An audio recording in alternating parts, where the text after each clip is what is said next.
السلام علیکم پاک پائے اسٹوریز میں آپ کا خوش آمدید۔ تو چلتے ہیں قسط نمبر 17 کی طرف۔ عید کے فوراً بعد اس کی شادی کی تیاری ہونے لگی تھی۔ اس کا تمام غصہ، ضد، اکڑ اور رونا دھونا ناکام ثابت ہوا تھا۔ ممی اور پاپا کچھ سننے کو تیار نہیں تھے۔ اس کے بار بار کے انکار نے ممی جیسی نرم مزاج کو بھی خاصا مشتعل کر دیا تھا۔ تم سائیکو کیس ہوتی جا رہی ہو رشی، بہت دفعہ تمہارے پاپا کو کہا تھا کہ تمہیں کسی ماہر نفسیاتی کو دکھائے، عجیب پاگل پن ہے یہ۔ پہلے عبد کے لیے مر رہی تھی، ہم عزت ہاتھوں میں لے کر اس کے گھر چلے گئے تھے کہ لاڈلی بیٹی کے آنکھ کے آنسو برداشت نہیں ہوتے تھے، اور اب بلا وجہ کا انکار۔ یہ نکاح ہے، کوئی کھیل نہیں جو 1 گھنٹے کے ڈرامے کے بعد ختم ہو جائے۔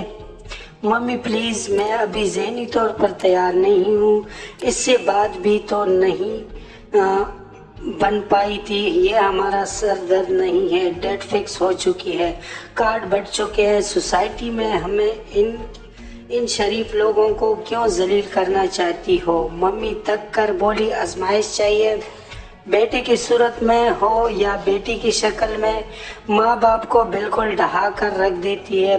بڑا بڑا خاندان ہے ہمارا، تمہارے بھابھیوں کی، ان کے میکے والے، ہم کس کو جواب دیتے پھریں گے؟ جبکہ عبد کے لیے تمہاری پسندیدگی کسی سے ڈکی چھپی بھی نہیں۔ حالانکہ جازم کے لیے آپیا نے دلیس پکڑ رکھی تھی، مگر میں نے اور تمہارے پاپا نے صرف اور صرف تمہاری خوشی کا خیال رکھا۔ ہم نے رشتہ داری میں تمہارے دل کو قربان نہیں کیا۔ کیوں اتنا ستاتی ہو رشی؟ وہ گویا بالکل ڈے گئی تھی۔ سوری ممی، میں ایسا چاہتی تو نہیں، پھر بھی نہ جانے کیوں مجھ سے ایسا ویسا ہو جاتا ہے غیر ارادی طور پر۔ میری شخصیت میں یہ کمی کیوں ہے؟ میں عام نارمل لوگوں جیسی کیوں نہیں؟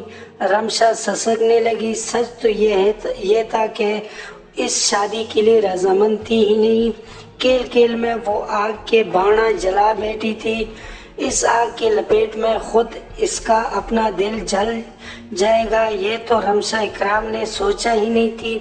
اگرچہ ہار تو وہ چکی ہی تھی، مگر اس کی انا اس سے ہار ماننے نہیں دیتی تھی۔ وہ عبد کو دیکھ لینے کے بعد اس کی محبت میں مبتلا ضرور ہوئی تھی، یہ سب سے بڑا سچ تھا، مگر وہ اس کے گھر والوں کے خلاف دل میں کینہ رکھتی تھی، اور یہ اس سے بھی بڑا تلخ ترین تھا۔ عبد کے مختصر فیملی کے افراد اول روز سے ہی رمشا کی نظر میں کھنکتے تھے۔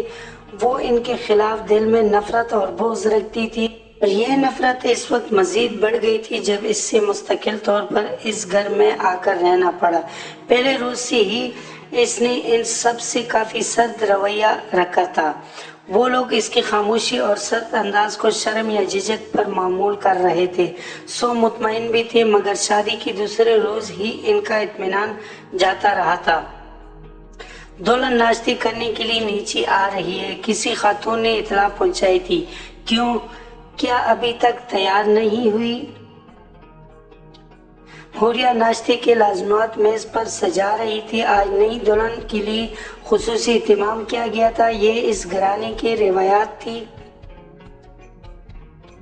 کہ گھر کے افراد ہمیشہ ایک جگہ بیٹھ کر کھانا کھاتے تھے۔ نئی آنے والے ہر فرد کو بھی اول روز سے باور کروا دیا تھا تاکہ وہ بھی بغیر جھجکے گھر والوں سے کل لیتی تھی۔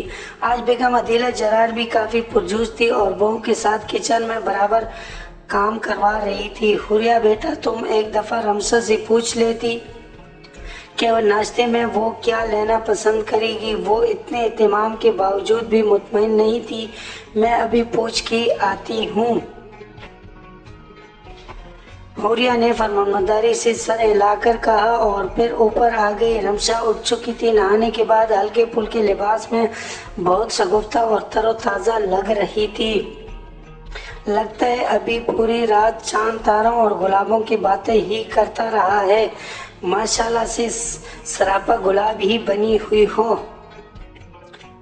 حوریہ نے شرارتی انداز میں اس سے چھیڑا۔ آپ نے ٹھیک کہا، مجھے ابھی کی محبت پر فخر ہے۔ وہ کافی مغرورانہ انداز میں چہکی۔